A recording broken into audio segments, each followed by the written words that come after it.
Hi, my name is Amanda Escobar, and I'm going through the tutorial of the SAT Verbal Virtual that will be offered at William Patterson University's Summer Youth Programs this summer. So just a little course description I'm going to read through, and then I'll get into all the components of the SAT Verbal. So get ready for SAT's writing and critical reading portion as you strengthen your test-taking skills by increasing your vocabulary, reading, writing, and analyzing skills to receive a score that reflects your ability. Other tools to be covered include time management, overview of all the sections and scoring techniques, discussions and strategies to reduce anxiety, and tricks that will increase your score and boost your confidence. Getting into the SAT mindset will seem simple after taking this course.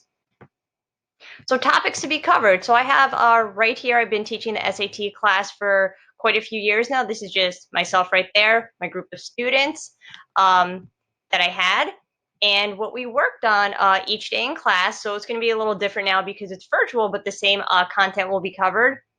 So typically in the SAT, there is 5 types of reading passages: literature, historical, economic, science, then a passage 1 and passage 2 comparison and contrast perspective passage. So I'll be going through all those different types of passages. Students will have an opportunity to practice them and work with me, getting feedback and different teaching strategies for how to approach all those topics. Okay, additionally, in the SAT, there is a grammar section. So we're going to go through how to read and assess common recurrent grammatical errors that are tested within the passage. So we'll go through using different electronic websites and using different passages from the SAT, because what I do is I have about 15 different practice passages that are directly from the SAT that the students work with throughout the duration of class. So we'll be working with all those strategies too.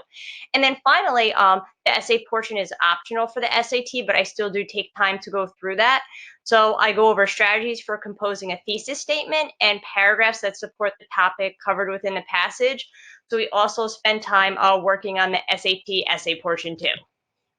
And finally, so how do we do it virtually? So the way that I run the class virtually is I use a whole bunch of different websites. I'm sure a lot of the students are familiar with Zoom, okay, which is live interaction. It would be a video chat where we would do, I would do a lesson, and then I would also do personal conferencing. Then Loom presentation, so that's what I'm doing right now, Loom. So there will be pre-recordings of activities, so forth, that I would use each day for the SAT class.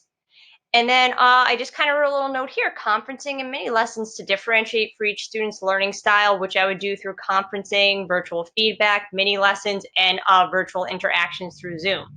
Additionally, I have a Padlet page, which is basically an online website for SAT resources. I have hundreds of resources on there. And once the class is initiated during the summer, I give everybody that virtual link that they can consistently use even after the class has concluded. And then finally, Google Docs. A lot of students are familiar with that. It's basically an electronic document. Students will do some of their work on there, and I'll give them written feedback as well. So that would be another form and means of communication virtually. Okay, well, that's everything. So looking forward to seeing you in the summer and working on SATs. Thanks so much.